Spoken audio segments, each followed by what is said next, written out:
গ্রামটির নাম ছিল চিনিচোরা।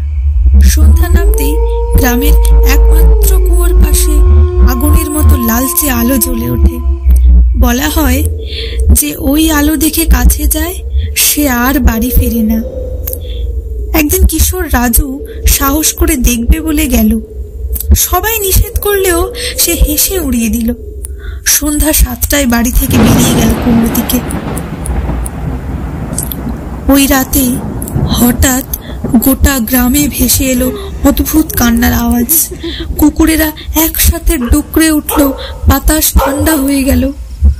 পরদিন সকালে কুয়োর পাশের মাটিতে পাওয়া গেল শুধু রাজুর একটা স্যান্ডেল আর মাটিতে আঁচড়ে লেখা 3টে শব্দ, ওরা এসে গেছে, ওরা এসে গেছে।